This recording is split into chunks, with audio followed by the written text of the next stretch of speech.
उपदेश घेऊन जर आपली धर्म साधना जर अपूर्ण जर राहत जर असो, तर कुठेतरी आपणच आपली चूक करून घेत आहोत असं मला वाटतं.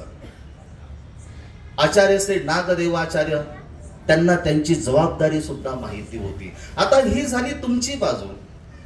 दुसरी बाजू बघत असताना मला जर कोणी जर म्हटलं, वा वा सारंगधर बाबा, तुमचं प्रवचन ऐकून मी अगदी प्रसन्न झालो आणि मग मला तुमचा उपदेश घेण्याची इच्छा झाली आणि मग मी लगेच त्यांना उपदेश द्यावा का?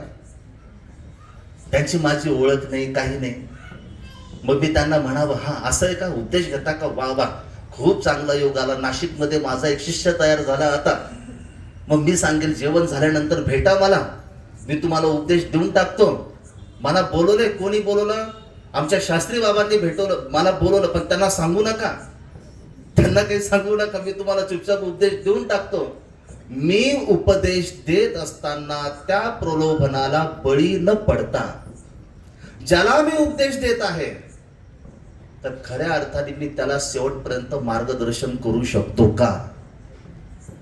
जर शेवटपर्यंत जर मी त्याचा मार्गदर्शन जर करू शकत जर नसेल, त्याच्या धर्मरूप जीवनाला जर कुपकाठी जर बनवू जर शकत जर नसेल, तर मी त्याला विनंती करणं गरजेचे की बाबा रे, तू माझा उपदेश घेण्यापेक्षा तू माझा उपदेश आता घेशील, परंतु तुझी माझी भेट कधी होईल हे सांगता येत नाही. यापेक्षा इथं जे स्थानिक आहेत, खऱ्या अर्थाने तुला ज्यांच्यापासून धर्म कळालेला आहे, तर त्यांचा तू उपदेश जर घेतला, तर त्याच्यामुळे तुला उपदेश घेतल्यानंतरची तुझी पुढची जी पायरी आहे ती तरी तुझी भक्कम तेथे तयार होईल.